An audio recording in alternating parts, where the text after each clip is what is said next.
दृष्टि एस के audio article programme में आपका स्वागत है। आज का हमारा आर्टिकल द हिंदू में प्रकाशित खबर, पंजाब कंट्रीज ग्रेन बोल फेसिंग रैम्पेंट डीपेजेंटाइजेशन और द इंडियन एक्सप्रेस में छपे लेख reforms that miss the point के सम्मिलित सारांश पर आधारित है। इसमें टीम दृष्टि के इनपुट्स भी शामिल हैं। तो आइए लेख की शुरुआत करें। हमारे वीडियो अंग्रेजी में देखने के लिए फॉलो करें हमारा ही दूसरा यूट्यूब चैनल दृष्टि IAS इंग्लिश। भारतीय कृषि खेती क्यों छोड़ रहे हैं किसान। खेती किसानी को लेकर बहस और चिंताएं कोई नई बात नहीं है। आए दिन खेती किसानी की दुर्दशा और भारतीय किसानों की दयनीय स्थिति पर राजनैतिक और आर्थिक बहस चलती रहती है, लेकिन यह कोई दबी छुपी बात नहीं है कि किसानों की स्थिति दशकों से सुधरने के बजाय बिगड़ती ही चली जा रही है। यही कारण है कि भारत में किसानों की संख्या में लगातार कमी आ रही है। पंजाब से एग्रीकल्चरल लेबरर्स इन ट्रांजिशन नामक एक अध्ययन के मुताबिक खेती किसानी के लिए सबसे मजबूत माने जाने वाले राज्य पंजाब में लगातार किसानों की संख्या में कमी आ रही है। इस अध्ययन में पिछले 3 दशकों की स्थिति का जायजा लिया गया है। अध्ययन में 1987-88 से 2018-19 तक कृषकों और श्रमिकों में ट्रांजिशन और पंजाब में कृषि श्रमिकों के घरों में एक व्यावसायिक बदलाव पर प्रकाश डाला गया है। अध्ययन के मुताबिक 1987-88 में कुल 100 परिवारों में से 88 पूरी तरह से कृषि श्रम पर निर्भर थे, जबकि शेष 12 मिश्रित परिवार थे।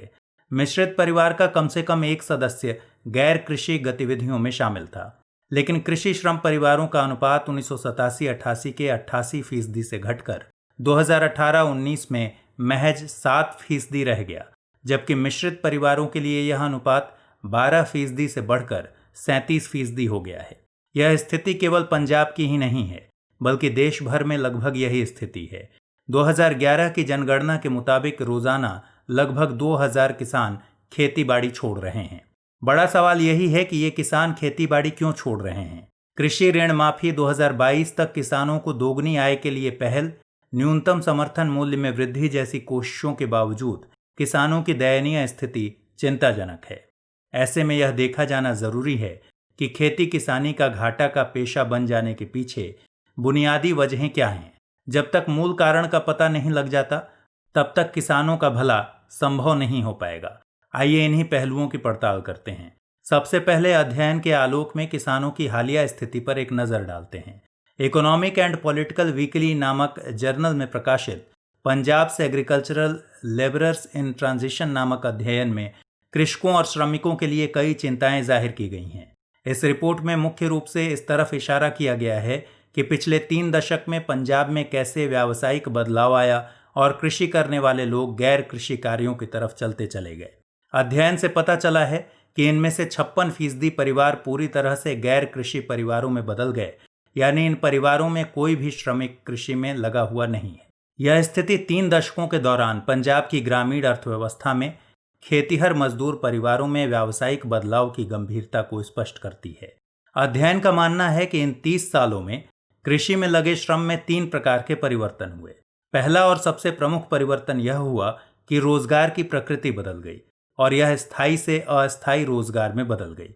इसकी वजह यह है कि वे सभी मजदूर जो स्थायी श्रम के रूप में वार्षिक आधार पर लगे थे, अब वे कृषि में अस्थायी श्रमिक यानी दिहाड़ी मजदूर में बदल गए। दूसरा परिवर्तन था बटाईदारी के आधार पर स्थायी कृषि श्रम नकद मजदूरी पर आधारित दिहाड़ी श्रम में बदल गया। और तीसरे प्रकार का परिवर्तन कृषि क्षेत्र में लगे खेतीहर मजदूरों का गैर कृषि क्षेत्र की ओर रुख कर देना था। यह तो हालत हो गई सिर्फ पंजाब राज्य की। NSSO के एक आंकड़े के मुताबिक 1987-88 में यूपी में कृषि क्षेत्र में 82.2% रोजगार था, जो 1993-94 में घटकर 80% हो गया। फिर बाद में 2004 में 69.9% और 2011-12 में यह घटकर 60% पर आ गया। हमने पहले ही जिक्र किया कि देश में लगभग 2000 किसान रोजाना कृषि को छोड़कर दूसरा पेशा अपना रहे हैं। ऐसे में चिंता इस बात की है कि जब किसान कृषि को छोड़ रहे हैं, तब इनकी अगली पीढ़ी कृषि को भला क्यों अपनाएगी। स्थिति की गंभीरता इससे भी पता चलती है कि कृषि कॉलेजों और विश्वविद्यालयों में पढ़ने वाले छात्रों में से महज 20 से 30% छात्र ही कृषि क्षेत्र में काम करना चाहते हैं। एक स्थिति यह है कि 2016 में एक भारतीय किसान की औसत आयु 50.1 वर्ष थी। अब चूंकि किसानों की अगली पीढ़ी इस व्यवसाय को छोड़ रही है, इसका मतलब है कि हम ऐसी स्थिति में आ रहे हैं जहां भोजन का सबसे बड़ा उपभोक्ता समूह महज कुछ किसानों पर निर्भर हो जाएगा। एक आंकड़े के मुताबिक 2011 में 70% भारतीय युवा ग्रामीण क्षेत्रों में रहते थे, जहां कृषि अभी भी आजीविका का मुख्य स्रोत थी। जाहिर है, इन युवाओं का भविष्य अनिश्चितताओं से भरा है। हालांकि यह स्थिति सिर्फ भारत की ही नहीं है। एक अध्ययन के मुताबिक अगली पीढ़ी द्वारा पर्याप्त प्रतिस्थापन के बिना दुनिया भर में खेतिहरों की उम्र बढ़ रही है। अमेरिका में एक किसान की औसत आयु 58 वर्ष है, जबकि एक जापानी किसान की आयु 67 वर्ष है। वहीं हर तीसरा यूरोपीय किसान 65 साल से ज्यादा उम्र का है। अध्ययन के अनुसार भारत की तरह दुनिया भर में किसान खेती छोड़ रहे हैं। उदाहरण के लिए जापान में अगले 6 से 8 सालों में 40% किसान खेती छोड़ देंगे। इसी को देखते हुए जापानी सरकार ने 45 साल से कम उम्र के लोगों को किसान बनने को प्रोत्साहित करने के लिए बड़े पैमाने पर योजनाएं बनाई हैं। सवाल है कि खेती किसानी छोड़ने के पीछे आखिर कारण क्या है? दरअसल भारतीय किसानों के कृषि छोड़ने के पीछे की वजहों से शायद ही कोई अनजान हो। दशकों पुराने किसानों की समस्याओं में कमी के बजाय उसमें इजाफा ही होता रहा है। कर्ज जाल में फंसना, फसल की सही कीमत का न मिलना, आत्महत्या के बढ़ते आंकड़े कुछ ऐसे कारण हैं जो किसानों को खेती से दूर कर रहे हैं। हर साल 10,000 से ज्यादा किसान अपनी जान गंवा रहे हैं। हाल ही में एनसीआरबी ने बताया कि वर्ष 2017 में भारत में कृषि में शामिल 10,655 लोगों ने आत्महत्या की है और हैरानी की बात है कि यह संख्या 2013 के बाद सबसे कम है। यहाँ एक बात जो सबको समझने की ज़रूरत है वो ये कि इस किसानी समस्या के दुष्चक्र में फंसने वाले अमूमन छोटे और सीमांत किसान हैं। बात चाहे कृषि ऋण की हो या सरकारी योजनाओं के लाभ की, छोटे किसान हमेशा ही नुकसान में रहते हैं। एक अध्ययन के मुताबिक ग्रामीण ऋण के स्तरों में सबसे अधिक अनिश्चितता देखने को मिलती है। पंजाब विश्वविद्यालय द्वारा किए गए अध्ययन के अनुसार 10 हेक्टेयर से बड़ी जोतों वाले बड़े किसानों का ऋण आय अनुपात 0.26 था, जबकि 4 से 10 हेक्टेयर जोत वाले सीमांत किसानों और 2 से 4 हेक्टेयर जोत वाले किसानों के लिए यह अनुपात 0.34 था। इसी तरह 1 से 2 हेक्टेयर वाले छोटे किसान और 1 हेक्टेयर से कम जोत वाले सीमांत किसानों के लिए ऋण आय अनुपात क्रमशः 0.94 और 1.42 था। दरअसल ऋण आय अनुपात किसी उपभोक्ता के महीने भर की कमाई का वह भाग है जो वह अपना ऋण चुकाने के लिए भुगतान करता है। लिहाजा इन आंकड़ों से पता चलता है कि 1 से 2 हेक्टेयर और 1 हेक्टेयर से कम जोत वाले किसान ऋण का बड़ा बोझ वहन करते हैं। यानी कर्ज की सबसे बड़ी मार छोटे किसान झेल रहे हैं। इसके अलावा आज भी किसान 50% से ज़्यादा कर्ज गैर बैंकिंग स्रोतों से प्राप्त करते हैं, जिसकी ब्याज दर बहुत ज़्यादा होती है। इसी तरह अगर लागत की बात करें तो इसमें भी छोटे किसानों पर जोखिम का स्तर ज़्यादा होता है। दरअसल भारत में कृषि जटिल और गहन निर्णय वाली प्रक्रिया है। किसानों को फसलों के चुनाव से लेकर उनकी खेती करने के समय का निर्धारण करने तक के सभी फैसले खुद ही लेने पड़ते हैं। कृषि में लागत, जल की उपलब्धता, मिट्टी का टिकाऊपन और कीटनाशक प्रबंधन जैसे कारक भी कृषि को गंभीर रूप से प्रभावित करते हैं। ये सभी कारक सीमांत किसानों के लिए आर्थिक दृष्टि से अधिक लाभकारी नहीं हैं और उनका एक गलत निर्णय उनके लिए नुकसानदायक साबित हो सकता है। इसकी एक बड़ी वजह है कि भूजोत का आकार दिन प्रतिदिन छोटा होता जा रहा है और यह स्थिति खेती को लगातार महंगी कर रही है। नतीजतन कृषकों की आय में लगातार कमी हो रही है, जिसके कारण वे कृषि को छोड़ रहे हैं। एक अध्ययन के मुताबिक एक किसान की आय एक गैर किसान के 5वें हिस्से के आसपास होती है। राष्ट्रीय अपराध रिकॉर्ड ब्यूरो की रिपोर्ट भी इस कारण की पुष्टि करती हुई दिख रही है। एनसीआरबी के ही मुताबिक आत्महत्या करने वाले किसानों में 72% छोटे और सीमांत किसान होते हैं। ऐसे में सवाल है कि किसानों की भलाई के लिए सरकार क्या कुछ कर रही है। भले ही किसानों की हालत लगातार खराब होती जा रही हो, लेकिन इस बात से इनकार नहीं किया जा सकता कि कृषि के पुनरुद्धार के लिए सरकार हमेशा ही प्रयासरत रही है। कृषक समुदाय के गौरव के संरक्षण के लिए सरकार ने अनेक कार्यक्रम शुरू किए हैं। फसल पूर्व बुआई और फसल कटाई के बाद जोखिमों और स्थानीय आपदाओं से फसल को होने वाली क्षति की भरपाई एक बड़ा मुद्दा रहा है। लिहाजा इसके लिए प्रधानमंत्री फसल बीमा योजना की शुरुआत 2016 में ही की गई।